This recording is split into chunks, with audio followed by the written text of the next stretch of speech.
రైతన్నలకు మంచి శుభవార్త పట్టుకొని వచ్చినోళ్ళ చేగుర్తు పార్టీ సార్లు మాట్లాడుకుంటూ రైతన్నలు ఆగం కావద్దని సర్కారు బాగా ఆలోచన చేసి అన్ని సర్కారు మీకోసమే చేస్తుందని అంటున్నారు. ఇక ముచ్చటేందో మీరు ఒకసారి చూడుండ్రి.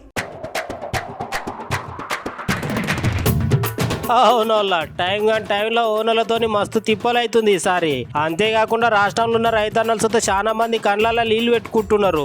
ఇన్ని రోజులు చేసిన తీరా పంట చేతికొచ్చే టయానికి పంట మొత్తం ఆగమాగమైందని.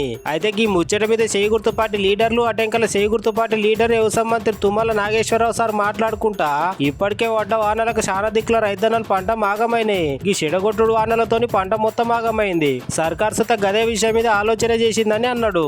అంతేకాదోలా గట్ల రైతన్నల గురించి ఆలోచన చేసి మా సర్కార్ ఒక మంచి నిర్ణయం తీసుకున్నదంట. ఈసారి గిట్ల చెడగొట్టుడు వానలతోని దగ్గర 15,814 ఎకరాలలో పంట నష్టమైందంట. అయితే గిట్ల వానలతోని పంట ఆగమైన రైతన్నలకు నష్టపరిహారం ఇస్తామని సర్కార్ ఆలోచన చేసిందంట. ఇప్పటికే పెద్ద సార్లతో మాట్లాడి పంట నష్టమైన రైతన్నలకు 10,000 రూపాయలు ఇవ్వాలని ఆలోచన చేసిర్రంట. అయితే ఇప్పుడే ఎలక్షన్ సీజన్ నడుస్తుంది కాబట్టి ఈసీని అడుగుదాం, అడిగి రైతన్నల ఖాతాలలో జమ చేస్తామని తుమ్మల సార్ మాట్లాడిండు.